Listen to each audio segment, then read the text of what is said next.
பரமக்குடியில் அரசு பேருந்தை ஜப்தி செய்ய வந்த நீதிமன்ற ஊழியர்களுடன் பயணிகள் கடும் வாக்குவாதத்தில் ஈடுபட்டனர். சிவகங்கை மாவட்டம் கண்ணமங்கலத்தைச் சேர்ந்த வினோத் என்பவர் கடந்த 2019 டூ வீலரில் சென்றபோது அரசு பேருந்து மோதியதில் அவருக்கு தலையில் பலத்த காயம் ஏற்பட்டது.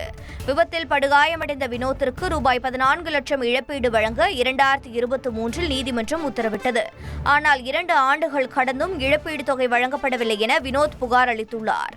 தொடர்ந்து விபத்தை ஏற்படுத்திய அரசு பேருந்தை ஜப்தி செய்ய நீதிமன்ற ஊழியர்கள் சென்றபோது பயணிகள் கடும் வாக்குவாதத்தில் ஈடுபட்டனர். ஜப்தி செய்யப்பட்ட பேருந்தில் இருந்த பயணிகள் மாற்று பேருந்தில் அனுப்பி வைக்கப்பட்டனர்.